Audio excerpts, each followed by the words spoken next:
Andy's searching for answers. Plug your computer in and then, oh, no, you're gone now. Next person. This is Rugby Unity. I am David Pembroke and welcome to another week of the program. The mission of Rugby Unity is: how do we help secure the future prosperity of rugby union around the world? And this weekend, a big focus, as always, is the Six Nations. Now, we've had a request from the third voice, part of the program. MRVN, or Marvin on YouTube, says, Pemby, how about you ask Eddie and Ewen to talk us through a coach's view of the approaches that they might see in the match? Just a thought. So, Marvin, I'll put some homework together for Eddie Jones and Ewen McKenzie ahead of this weekend's matches and ask them to put their coaches' hats on. So, Ireland, Italy, big changes in the Irish team, and I'll quickly go through them. Robert Balakoon is in on the wing. Cormac Zuchukwu is at flanker. Craig Casey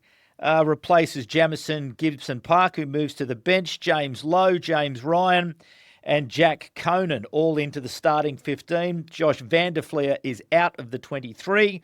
Ty Byrne onto the bench. They have retained the same front row. And Sam Prendergast will start at number 10. And Doris will move to the open side. And for the Italians, one change. One, Ignacio Brex, the very impressive centre, is out due to family reasons. Now, Eddie Jones, looking at this match from a coach's point of view, how would you go about, if you were the Italian coach, how would you go about taking on Ireland in the Aviva Stadium in Dublin? Well, it's a step up for them. They'll understand that. They'll understand, in terms of the psychological level, each team's at. Ireland's searching for a better performance, will be under pressure. And, you'd expect them to come out pretty hard. They've made some changes. Some particular changes maybe didn't think was going to happen. Brought Lowe back in and Gibson Park out. So they'll know that, it's going to be a really hard fought. And so, first of all, you're trying to predict what maybe they'll do. And knowing, Crusader would know Andy Farrell, he'll know we have a team that is well prepared. They want to be really physical from the start of the game, which is maybe why Casey's been picked. They might tend to run the ball a bit more. For the Italy team, it's, I think, bringing them down after the win. There'd be a lot of backslapping, a lot of congratulations. This is a new era for Italy. We're going to be at our best. You read the media, they're going to have it. They could potentially have their highest world ranking. So he'd want to bring them down. And I think, they just want to double down on their game. They play a high kicking game, high contest. How can they win the ball in the air and then play quickly? They'll contest hard at the breakdown. Try to put a lot of inside pressure, I think, on Prendergast. A lot of inside pressure that will then allow them to come out on the outside. So I think they'll really target him and try to get some points early in the game. Put some real heat on Ireland, and then the crowd tends to go away. The crowd will be raucous at the start of the game. So I think it's a pretty simple assignment for the Italians. Difficult one, but simple. Ewen McKenzie, your thoughts? Yeah, I agree broadly with what Eddie's saying. I think the selections by Ireland point to, for me, I've been a bit of a fan of the Italian team over the last, 16 months. And so here's a good opportunity to prove where they're up to. And I think like Gibson Park on the bench, a couple of changes, Vanderfly's out of the squad. So some of the changes there are possibly in response to last week's outing, but also I'm not sure they've acknowledged where Italy's at. I think Italy have been pretty consistent in the last period of times. I'm kind of hoping that it's a good. I think for me, it's a good selection for Italy. The Irish selection is a good selection because you've got a bunch of guys that'll be keen to impress, but they don't have the normal cohesion they would normally have when they're playing at home. And there's a lot of cohesion with a lot of consistent selections, a lot of consistent players over the last period of years. So that helps Italy, I think.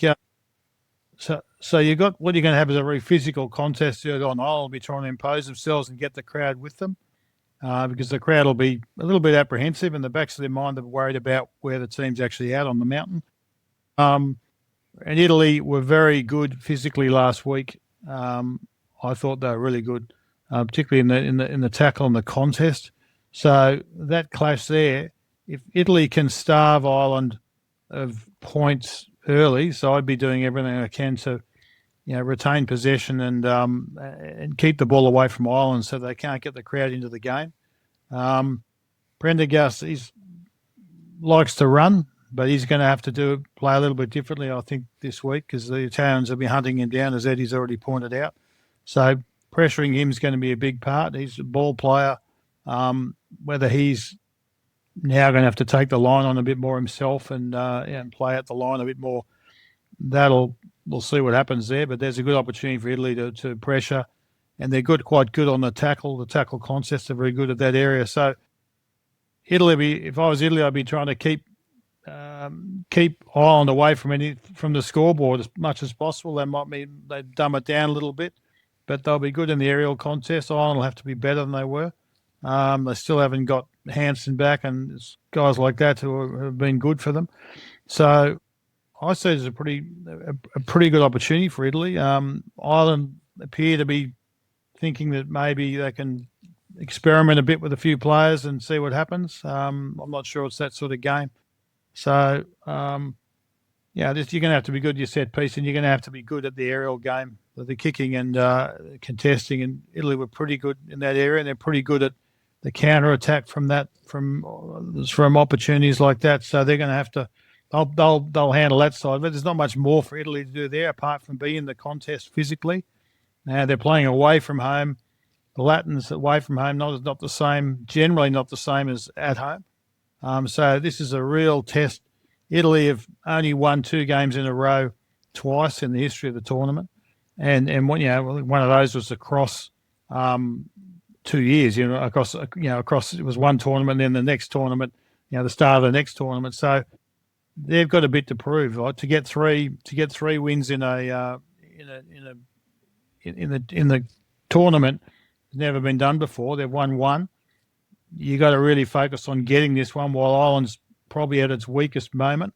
So they'll be very focused on doing the basics right, not pushing passes, things like that. Make sure that they can really put pressure on Ireland and hopefully keep the scoreboard not ticking over, keep the crowd out of the game. Ireland will obviously be trying to do the inverse. So I want to get a score early and get the crowd excited that things are back on track.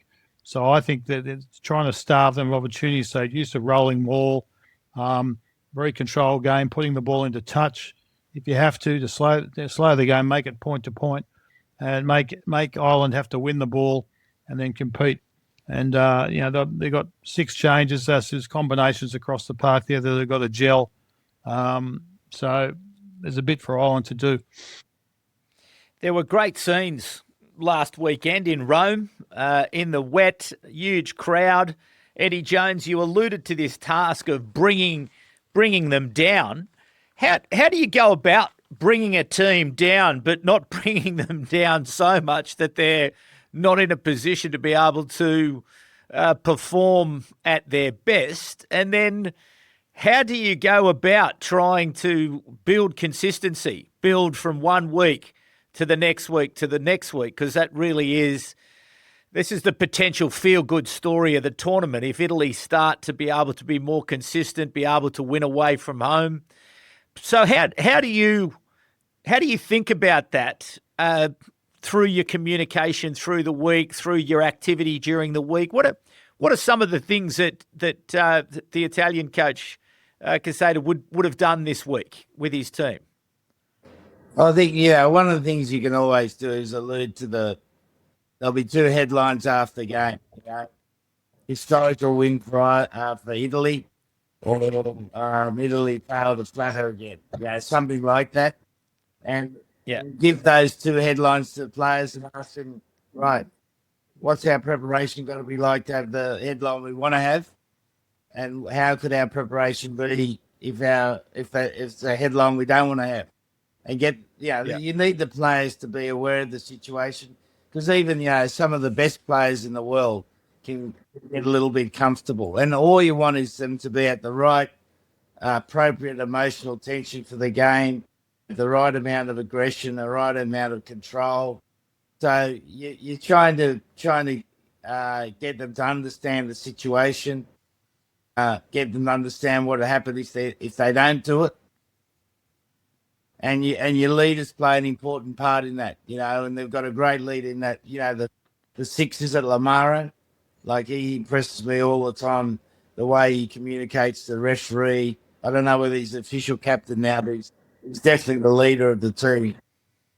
Yeah, he's got a good head on him, and they got one of the advantages they got, Italy, which is what Ewen alluded to with Ireland is taken away now. They've got that Benetton cohesion. The majority of the squad play together for Benetton. So they've got that cohesion there, which serves a good base for them. All right. So, with all that said, who do you think Eddie Jones? Do you think Italy can get there? What's going to decide the game? It's a little bit difficult to know. Like Italy. Like, what are going to be the hard parts of the game that are definitely going to be there? It's going to be the scrum line-out contest. It's going to be the breakdown contest. And who's the referee? The referee is Holly Davidson. First woman to referee a Six Nations game. Okay, so that's a great achievement from her. So my experience of her, the scrum's going to be maybe a little bit problematic. It could be a number of penalties that go either way in the scrum contest. The breakdown, she's pretty accurate, so I think she'll be pretty good there. But the end of the contest, like, you just think about it. Casey's first kick's a perfect kick, right? And they get up, they win the ball, then Ireland's got a double possession, they start the game well. Casey puts a 1 metre too long or 1 metre too short. Italy win the game. Italy win the ball, right? And then they're on the front foot. And undoubtedly those two Aussie wingers, they're brave. That Lewis Liner, like, he's a brave, tough player, and he gets into that contest really well. So that's going to be a key area of the game. So I'm not sure, mate. Whoever wins the first box kick, I'm going to back the box kick. Whoever wins the first box kick will win the game. Yeah. I tipped Ireland, but now I see the selections. I'm hoping that Italy gets up. I really want Italy to be a consistent team, a consistent force. I think that they're playing the game well. They've got a really good style. They do all the hard parts of the game. They're scrumming on. That's good. I love their contest in defence, and I love their contest at the tackle. And then they've got some X factor in attack too. And we saw a couple of snapshots of that last week when they made some breakouts. That was pretty good. French, similar to the French but they don't do it for 80. But they've got some flair there, so they're a really good balance. So I'm really hope that they actually perform well. I think it'd be great for World Rugby if they were a real force in the Six Nations, consistent force in the Six Nations. Just before we move on, just around that selection with Ireland, does it say something about Ireland more broadly as to how they are thinking about where they're at in terms of their development? Is this a panic selection? Is this a desperate selection? Is this a we were really bad last week selection, Eddie Jones? Or what does it say to you in terms of the changes that have been made? Well, I think, as we've discussed a number of times, they're rebuilding. Andy's searching for answers, and he didn't get it from the first team that he picked, and he's looking for players who can add a bit more to the mix. And it's a difficult time. He's got as we've spoken about, he's got a young 10 that's developing. And maybe he feels Gibson Park might dominate the 10 too much. So Casey might give Pendergast the ball a little bit quicker. And he's backing Pendergast, mate. He's backing Pendergast. Yeah. I think the forward pack, I think Ryan's come off the bench, done well. Gives them a good physical presence with McCarthy. Tad Burn off the bench gives a massive breakdown presence at the end of the game. So, he's searching for answers, and you have to, mate, when you're rebuilding a team. They don't come that easily. It's not like doing your multiplication table. And for you and McKenzie, final word? I think it's an admission. We did talk last year about where Ireland were on the mountain. I talked about them, whether they'd gone over the back and were on the downslope. So I think some of these selections will be form, some will be, you got to give guys an opportunity at some point. So some of it'll be that. And also they'll be looking at the World Cup and going, well, where are we? Where do we need to be in 18 months' time, So I think that there's a bit of all of that. Plus they've got, they've had some injuries as well. So it's a bit of a mixed bag for the coach. So he'll be hoping that some of these guys that are coming into the game are going to really put their hand up and suddenly give them some depth in some key positions. But you got to say Gibson Park's been probably their best player for some time now, and to take him out of the team, maybe that's to freshen him up. But they're only one game into the tournament, but that might spark him up a little bit, I guess. So there's each scenario is different. Furlong coming back from injury, he's on the bench, so that gives them some. So they've got a pretty good bench coming into the game. I've got to say, you've got a bunch of Lions there coming into the game, which is what England has. So you got to think they're going to have a strong finish, and I think they might need that. If Italy could mix it with them, they've got a finishing team there that he'll obviously drag the best out of them as well. So he needs to show everyone in the squad that they're a chance to play, and if you don't perform, you might not play. So he's got to get that message across, and he's inherently a relatively conservative coach, I think, on the selection side of things. So this is a little bit more him telling his squad where everyone's at, but it's an individual case for each person. They've all got a different scenario, but the shop front window is against Italy, and they've got to make it count. All right. Now, if you are or you can't wait for the Ireland-Italy game, there is a Rugby Europe Championship match that will be played before the Ireland-Italy game, and it's the match between Germany and Portugal. Germany coming off the bigger upset win over Romania last week, which was big news in World Rugby. Obviously, it's a step up playing Portugal, but that match will be broadcast before Ireland and Italy. But then, staying in the Six Nations, the next match is between Scotland and England at Murrayfield in Edinburgh. There's, again, just looking at some selection from the Scots, made four changes in the pack. Ashman, Skoman, Gilchrist and Fagerson are out. Turner, Macbeth, Gregor Brown and Jamie Ritchie have come into the pack. Obviously off last weekend, very disappointing loss to Italy by the Scottish team. The coach has been under all sorts of heat this week, and I do want to talk about that in a moment. But for England, Maro Itoje, the captain, is back in the starting team. Alex Coles moves to the bench. And Luke Cowan-Dickey starts at hooker. Jamie George onto the bench. And Finn Smith returns to the squad and replaces Marcus Smith. So, Ewen McKenzie, your first thoughts about this important Calcutta Cup match in Edinburgh? Well, for me, England played pretty well last week tactically. And I think they've picked, all the key ingredients are still there for them to play the same way. They've got big, tall, contesting outside backs. They've got a good general forwards doing a good job in sort of directing the play.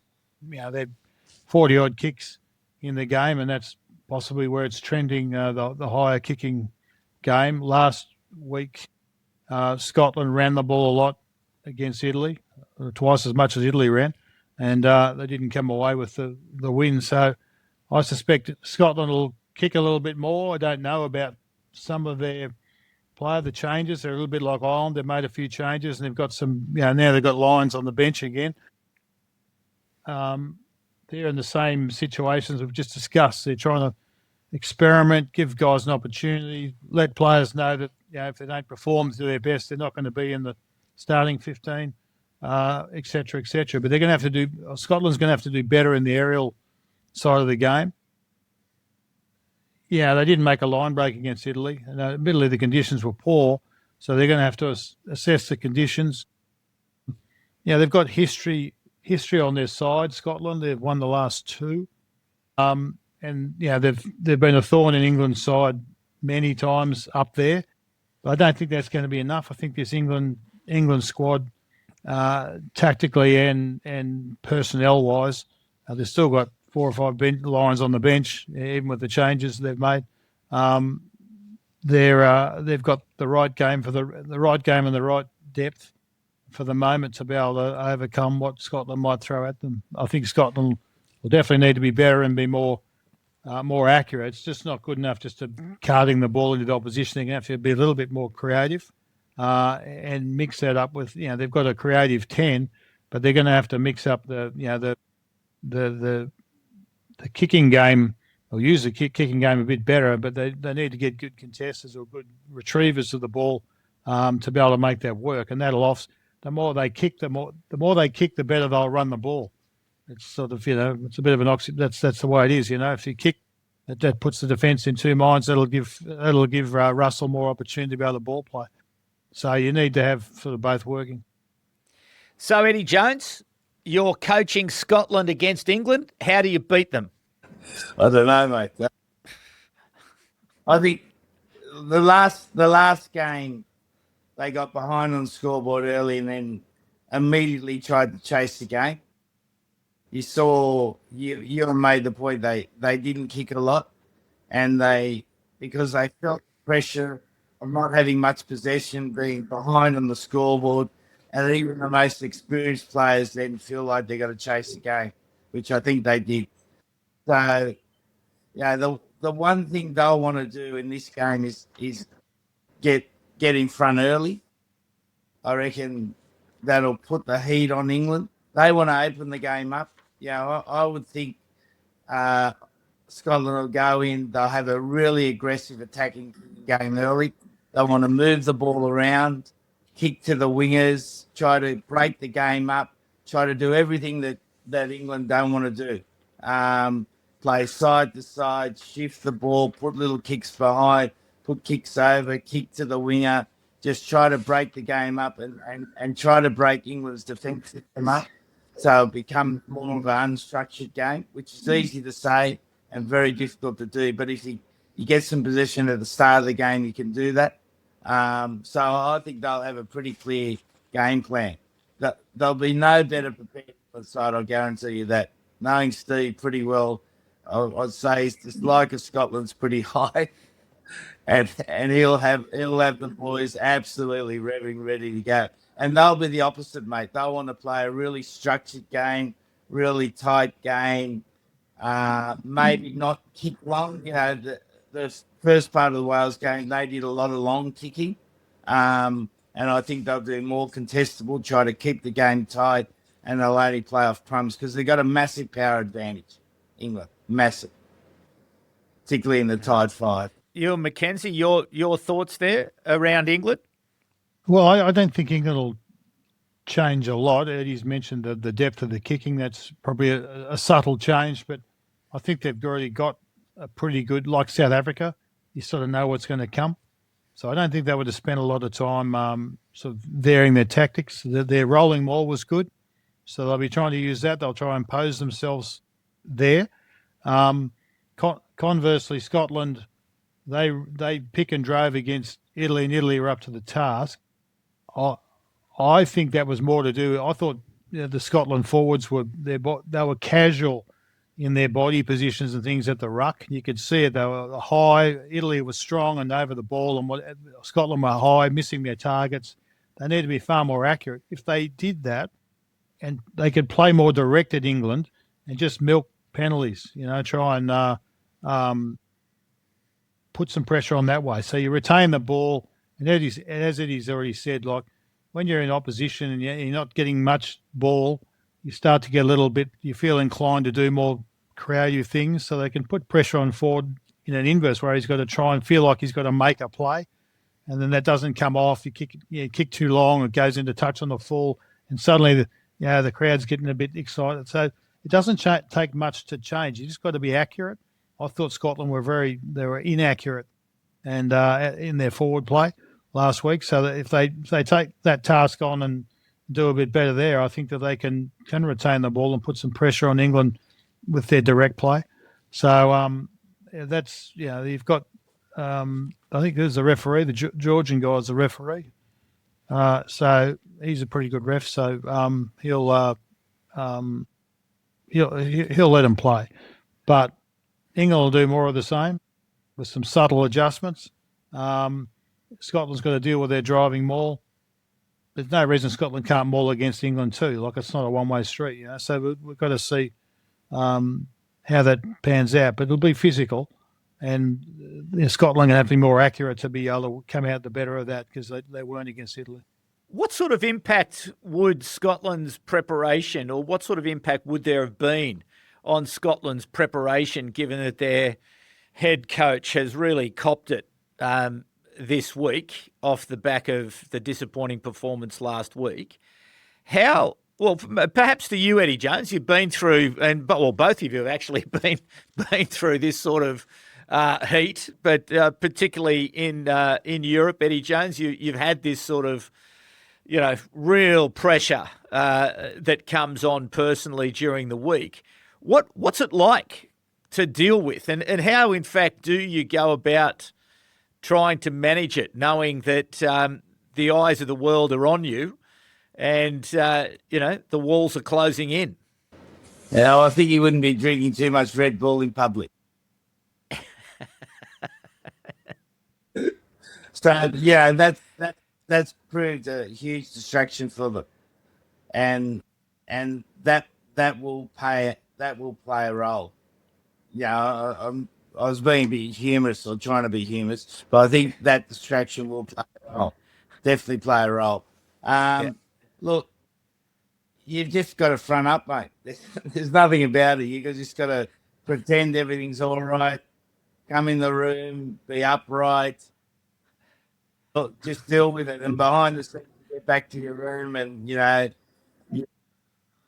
it's not so good back there, because no one likes the sack, right? But Greg is, experienced coach. He'd be feeling the pressure, he'd be feeling the heat, he'd be uncomfortable. But in front of the team, he'd be fine, mate. He'd be brilliant. Yeah, I think it's actually, I think it works for the team. It's better for the team, for the coach to be getting, for the focus to be on the coach, because the team can get on with the preparation. As long as the coach can manage the team room, the team meetings on field, and you've got your selection sorted on the Monday. Everyone knows what they're doing. You've got a game plan that everyone's going to believe in. You get the messaging across. You practice for that.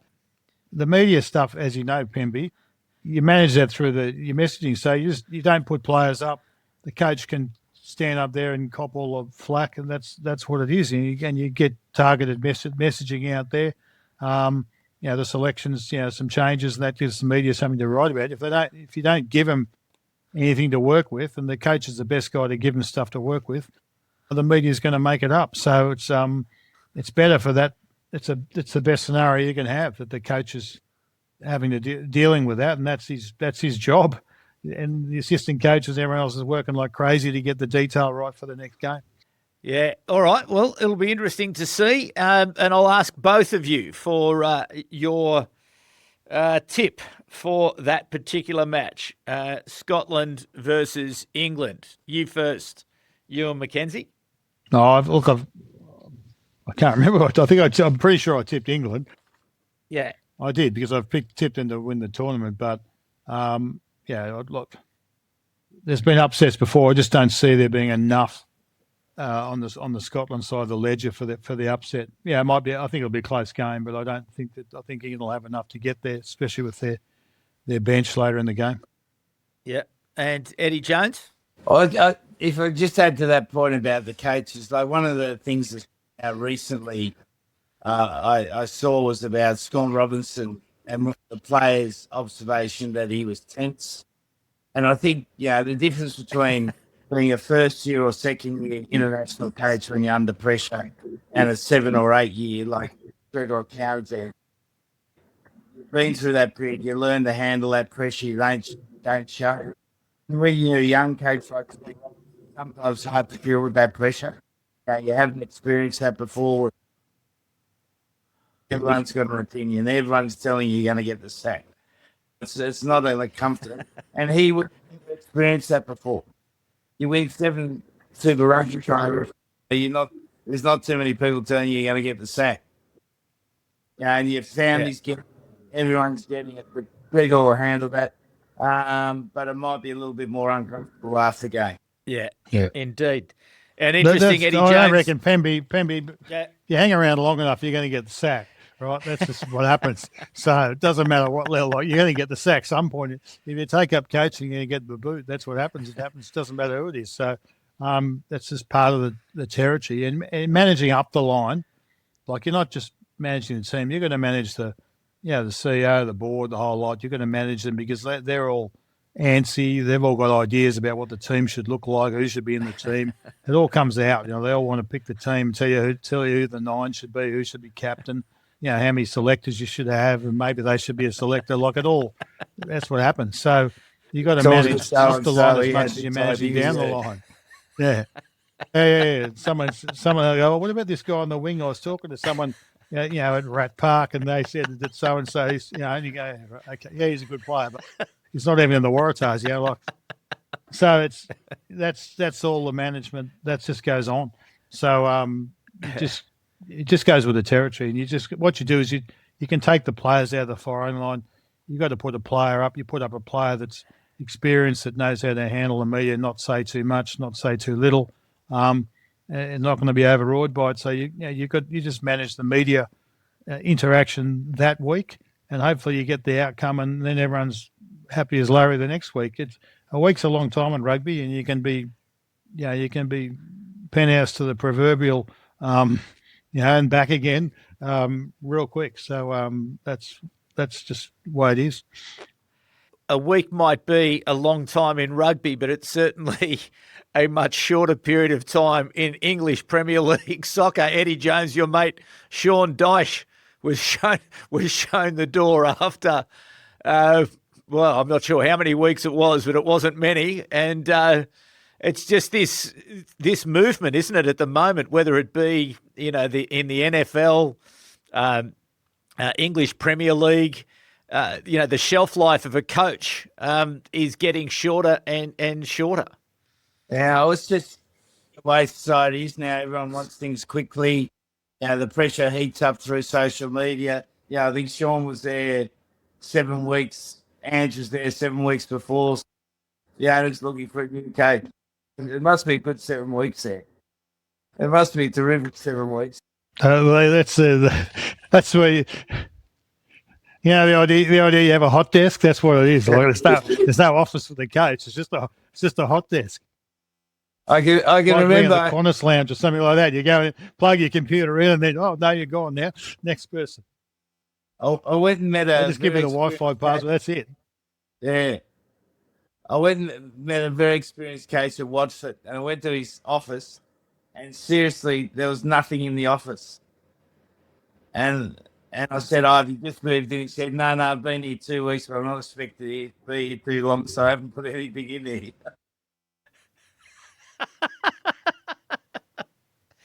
How does that context change the way that you go about things? So do you think about it, or you can't think about it because you've got to get on with the job? You're both experienced coaches.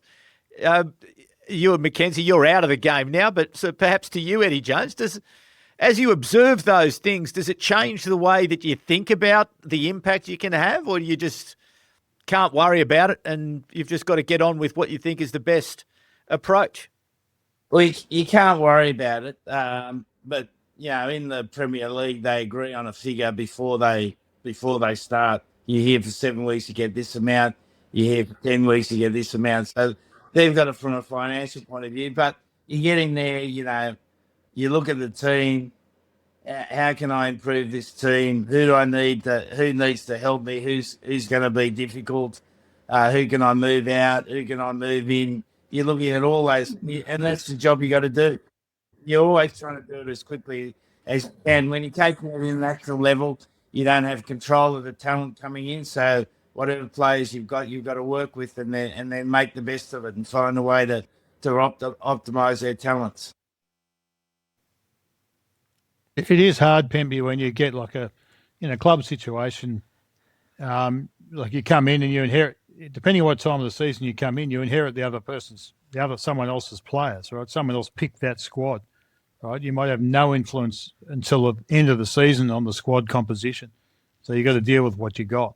And that's quite often, I found that in Europe, where the owners and whatever are quite involved in choosing players, and so you get players that you didn't even know we were looking at, and you probably wouldn't have hired them if you had some sort of say. But you arrive and that's there, and that's what it is, and you've got to deal with that scenario. So in these football situations, that's happening over and over again, where you're just inheriting someone else's squad, and that's because they're big financial decisions.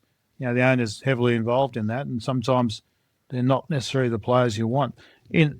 I've been in a situation where I think I was coaching the Waratahs, and you're gone, 4 or 5 games in, but you still got to keep fronting up. I knew I was out of there, and I can't remember what year it was now, but I knew I was out of there about 5 weeks in. They decided to move on, but we still played in the final against the Crusaders, so you just got to. And how did you know? Did someone tap you on the shoulder, or did someone stop returning your calls? Well, no, I had the support of the board. You know how it works. I had the full support of the board, so I knew I was gone. So I knew I was gone. So you start thinking about what I'm going to do next. But no, you just get on with the task, and all you can do is. And so we played in the final. We were, that's what happens. It's up and down, and you've got to manage up the lines from a point. As much as you're managing your squad, and that's what you've got to deal with the owners, and you've got to deal with the boards and whatever. So it's a tricky job, and that's why a lot of assistant coaches are really good at the technical coaching of players and imparting skills and things like that, but they're not so good on the political management up and down, which is unfortunately or fortunately is part of the job. Oh, well, we will see what will happen in Edinburgh following the match between England and Scotland. So just quickly, the final match of the weekend of our greatest annual tournament, the Six Nations, Wales against France. Fabien Galthy, the French coach, has taken the opportunity to make 5 changes to his 23. Calvin Gorgues, who was so impressive last week, will not be travelling to Cardiff, and there are some other names that have been brought in to the squad to cover for Jerome Mofana, who has a knee injury, and Nicolas de Porter, who has an ankle injury, Emilien Gaël-Ton and Fabien Brau-Boiry, and Maxime Lamotte, Thibaut Flamont, and Noah Nene come on to the bench for the French team. Eddie Jones, the drama of Welsh rugby continues behind the scenes, and obviously the loss to England last weekend was not taken well by the rugby community in Wales. There is something in the order, or it's reported that there are still 20,000 tickets left to be sold for the match. I don't know what can be said about it. So if you observe and you look on, your thoughts about this particular contest? Well, I think it might be a bit closer than we think. If you look at Wales against England, yes, they were beaten by a big score, but I think at least 3 or 4 of the tries were scored when they had a sin bin situation. So they're maybe a little bit more competitive than we thought they were, but it's a hard ask for them. But if you think about the best psychological game for Wales, it's this game. Everyone's on the team. Tickets are hard to sell. France are rampant. They've lost some key players, France. So if Wales can do something at the start of the game to put a bit of pressure on France, I'm not sure how. Because just look at the Wales team. Where do they get their points from? Well, Zammit at the back's lightning quick, but how do you get the ball in space to him? Their forward pack's not imposing enough to cause a lot of damage. But if France are a little bit off, and you've only got to be 2 or 3% off in attitude, in effort, and Wales get something at the start of the game, then it might be closer than we think it is, and France might end up winning in the last 10 minutes of the game. I think France will win, but it could be closer than we think. You and McKenzie, you're always one to try to find that where those opportunities might be. Eddie Jones makes the point that the Welsh pack is not an intimidating force at the moment, and how can they get the ball to Zammit if that is a way of creating some sort of advantage? But where would you be looking to if you're analysing the French team? Where might you attack them if you're the Welsh coach?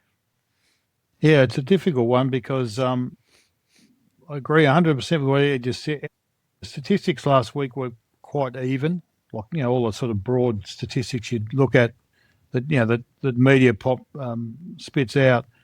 The key difference was England's were able to impose themselves through them all. So the ability of the Welsh forwards to be able to deal with that, they struggled. They're okay in the other parts. If you were going to play France, I'd play a pretty dumbed down game. I wouldn't be giving France any sort of free ball. So I'd be kicking it into the grandstand, no quick throw-ins, hanging on to possession where possible, quick taps, take the ball forward, but you've still got to be able to play to something. So I'd be trying to starve the French of possession. They're playing away from home, not their favourite task. I'd be trying to starve the French of the ball. Don't let them touch the ball at all as possible. If they do, make them have to win it. So it's a slower game, that doesn't allow them to get any momentum or rhythm. Then the yellow cards might come your way. And if you got a yellow card coming your way, there might be opportunity there. What you want to see is the French arguing with each other. That's in the ideal environment. You want to see people arguing and getting frustrated with each other. And if they can do that, that would be good. But it's going to be a pretty basic game by Wales because I don't know they've got the panache in the forwards to be able to just to sustain that sort of the pick and drive and the ability just to hold the ball and keep the ball. So that's what I'd be trying to do. The French will just continue to play the way the French do. They'll be physical and whatever, but then they'll look for moments of opportunity. So I don't think see the French do anything different. The only thing is that they're playing, and I'll make a lot. The home and away does matter. It does make a difference with the French teams. Doesn't matter if it's club or whatever. So I'd like to think that being at home and that Wales are a little bit better than everyone thinks. Hopefully they believe in themselves. They're all young guys. It's a younger squad. Hopefully they believe enough themselves to be able to then stick it to them. They've been competitive, but never not winning. They've been sort of competitive for times, but not across 80 minutes, and they haven't been able to win games, but they've been there and thereabouts. So at some point that wheel might turn. They might need a game like this to make it happen. I don't see it happening. I don't see it happening across 80 minutes, but I can see them getting stuck in for a period of time anyway, enough to hopefully get the Welsh fans a little bit excited and maybe turning up to the next game. We're not talking rugby, we're building it. Rugby Unity.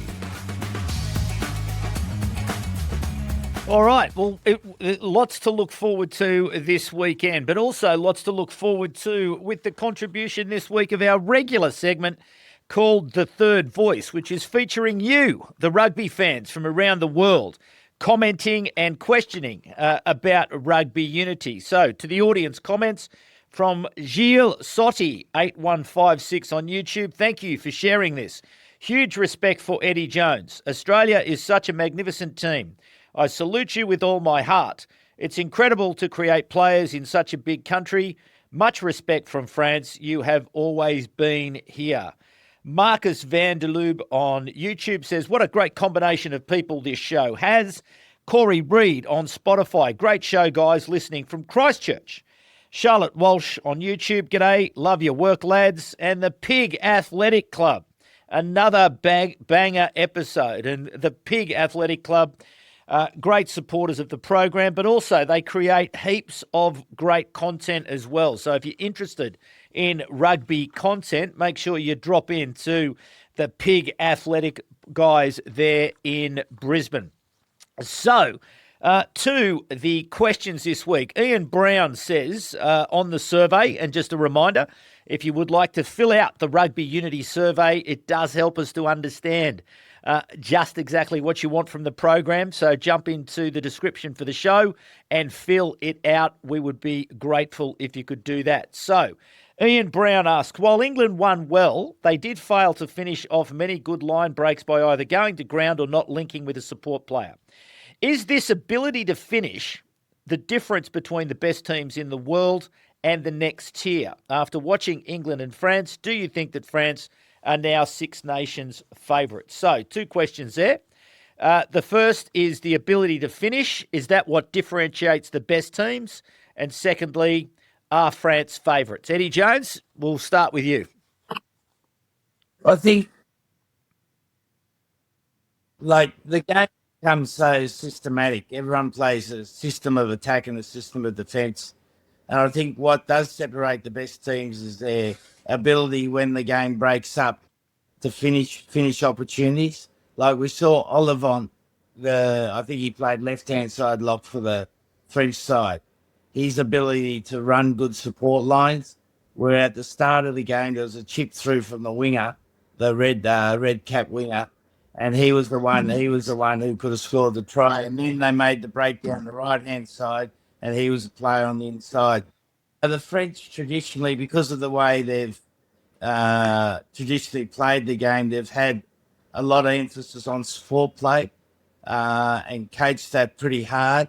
And it's an area they're really strong in. Like England's always been a much more systematic style of game where they probably don't take from a younger age support play as much as the French do.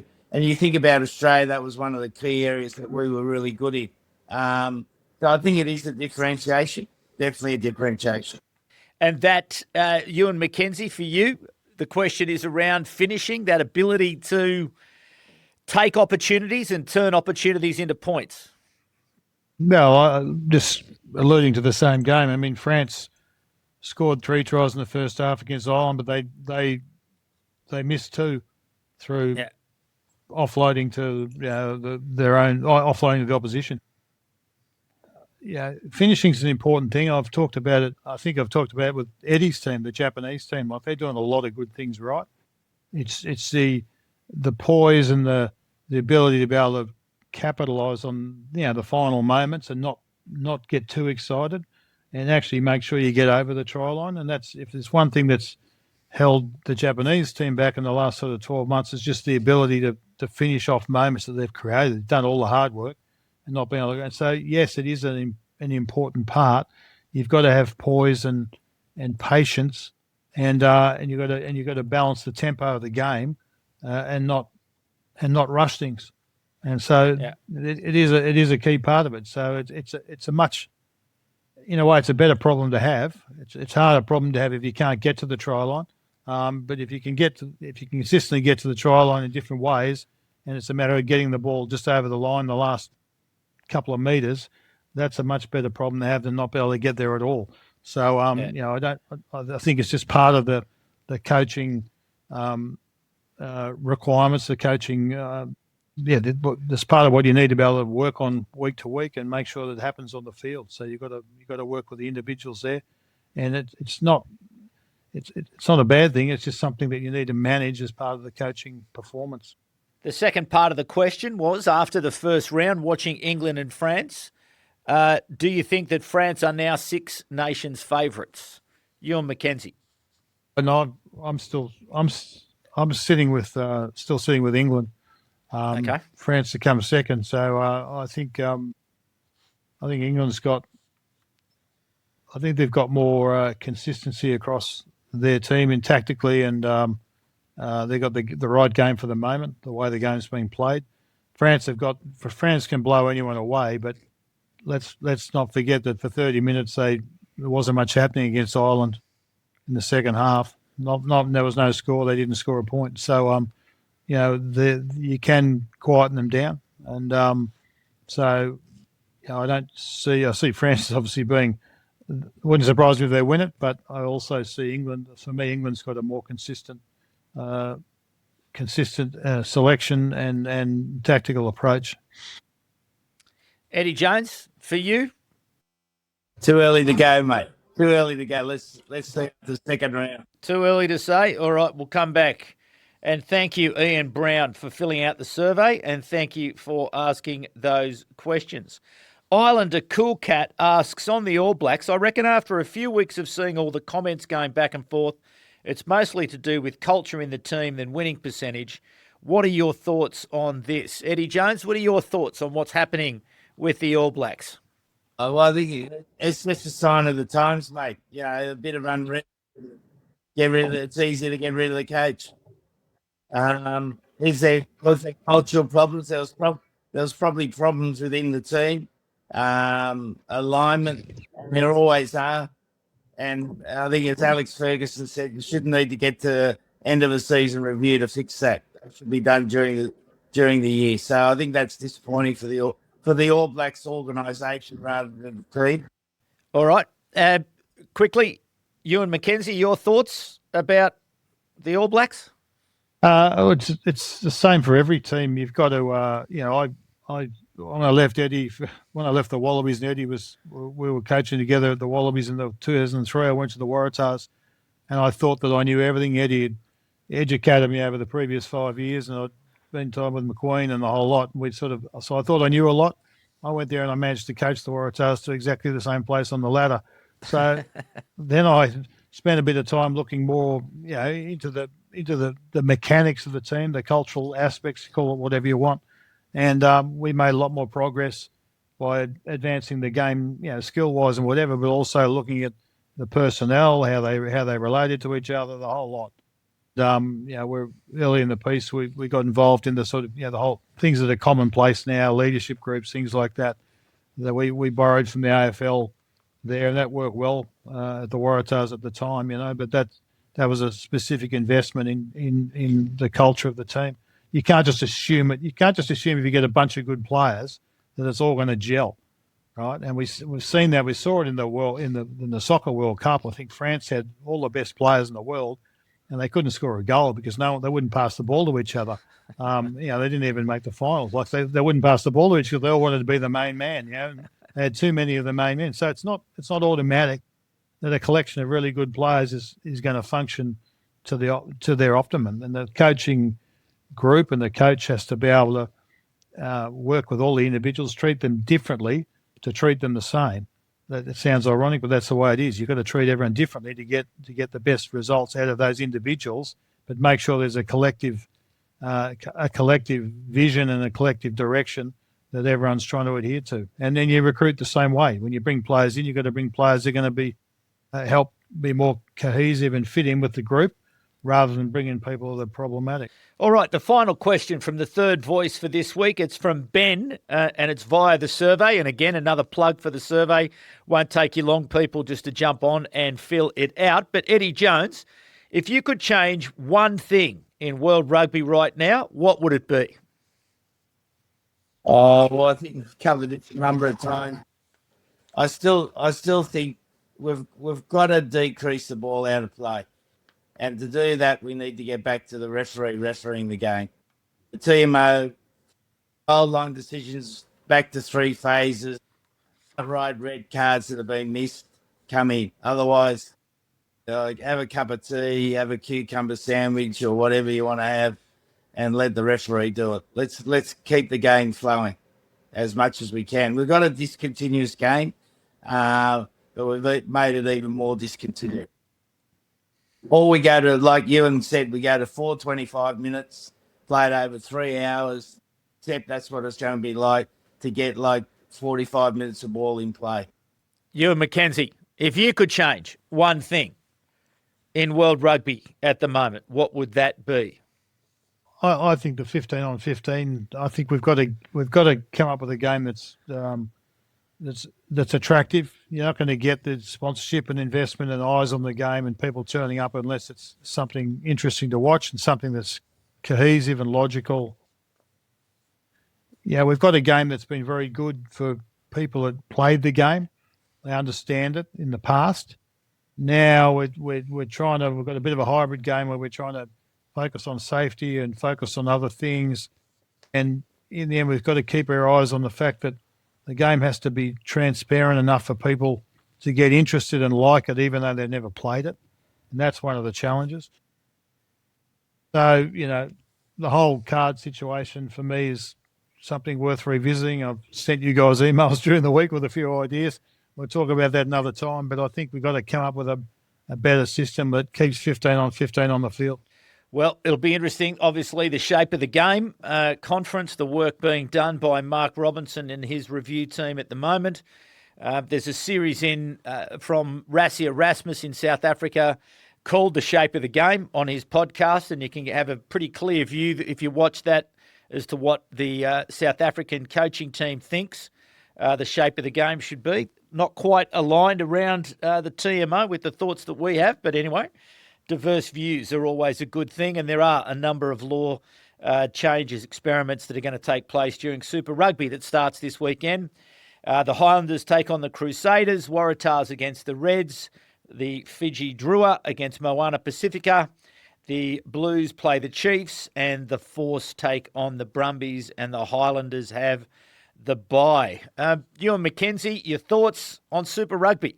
Well, I think there's some good. I mean, for the start of a tournament, you've got some good games there. I mean, the Forces form in Trolls has been good. So that game against the Brumbies should be quite good. Reds Waratahs is a great start as well. I look at the games and go, this is how the World Cup should start. You need to have a few juicy games to get everyone, tuning in straight away, and not a soft start. So I'm glad that there's some really good contests straight up, and that'll really get people talking and interested to see who can come out on top. I don't know, but on trial form, the Force has actually been going pretty well, so they're going to trouble a few teams this year. And your thoughts, Eddie Jones, more broadly about Super Rugby and its place and its influence in the global game? Well, I think they've done a great job with interpretations they're bringing in. They've got a clear focus of how they want the game, so I think that's a great step. And the only other thing I'm interested in, mate, is how Warner goes at the Hurricanes, and we've got Ovuka Harada playing at Moana Pacifica. So we're going to be watching their progress. So it's great to have two players playing in Super Rugby. So I hope the law interpretations go well and the game keeps progressing. But well done to Super Rugby. Okay, so that's Super Rugby, and make sure you tune in wherever you are in the world, and I do hope you get the opportunity wherever you are in the world to watch Super Rugby. Just a couple of other bits of news before we sign off. Gerard Maher in The Guardian had a good story this week about the Nations Championship, the final weekend in November, this wonderful tournament that is going to take place, not only the Nations Championship but the Nations Cup. To me, it's a wonderful innovation from all of the nations involved, where you have the six major southern nations against the six northern nations, and it all rolls up to a final weekend in late November in London, promoted as the Glastonbury of rugby. This climate of 12 teams. So there'll be two matches on the Friday. The sixth place team will play the sixth place team. The third place team will play the third place team. On the Saturday, it's 5 versus 5, second versus second. And then on the Sunday, 4 versus 4, and then the final. the best team in the south takes on the best team in the north on the Sunday afternoon to see who can claim to be the best team in the world in 2026. Ticket prices from 125 quid. The top price is around 280 quid for a ticket. So there you go. And I think that is something really to look forward to over this coming year, where we replace the tours with this meaningful competition. And I am absolutely thrilled that is now in place, and it's something that we can enjoy every second year. To the other international rugby that's being played this weekend, Rugby Europe, I already mentioned Germany taking on Portugal. Spain take on Switzerland. The Netherlands take on Georgia. And Romania taking on Belgium in round 2.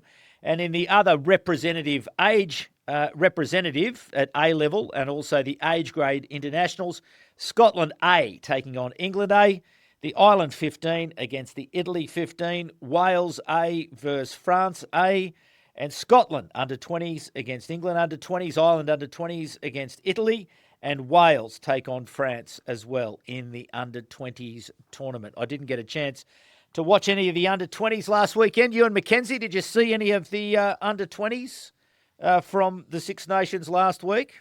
No, I read a few match reports and some lopsided scorelines, but it's there on Stan, so we'll be having a quick glance when I get a chance. Yeah, no doubt. So, yes, to see the players of the future. So, there we go. Another week of Rugby Unity, another preview of the greatest tournament that we have, our greatest annual tournament, the Six Nations, the Guinness Six Nations, and certainly looking forward to watching that this weekend.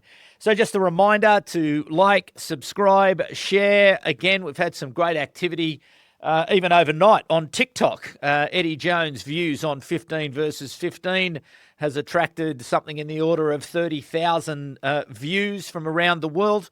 So across all of the platforms, be it Facebook, Instagram, TikTok, or listen on Apple, Spotify, wherever you do listen to your pods, or you can watch it on YouTube or engage through YouTube Shorts, Instagram Reels, whatever. So we are wherever you need to be, wherever you are spending your time. You can consume Rugby Unity content, but we are desperate and really want to know what you think, what you say, the views that are expressed, but what are your views, such that we can continue this conversation about how do we collectively help secure the future prosperity of rugby union around the world. It's been a very productive and positive conversation. And also on Rugby Unity this week, we've got some other conversations. We talked to Herbert Mensah, who is the head of Rugby Africa, and also Mark Philpott. We have a conversation with Mark Philpott, who is leading the United Rugby fans. So if you are a rugby fan, that is also something to be engaged and interested with. And so I look forward to publishing that particular interview as well. And also the Raeburn Shield is on this weekend. England have now won 12 in a row, and they defend the Raeburn Shield in Scotland. And the Raeburn Shield, we've spoken about this before. Ewen McKenzie, have I discussed with you the Raeburn Shield? No. Okay, so the Raeburn Shield, it's a great story. And if you want to have a quick look on the Rugby Unity archive, there's a great interview with the brains behind the Raeburn Shield. But I think it was about maybe 10, 15 years ago, a group of, I think they're called Rugby Fanatics, were online, data nerds as well, and they went and they came up with this idea of this Lineal world title. And because we have the results of all of the matches that have been played since 1871, they were able to track way back to that first game the journey of this Raeburn Shield. So Raeburn Place was where the first match was played between Scotland and England in Scotland.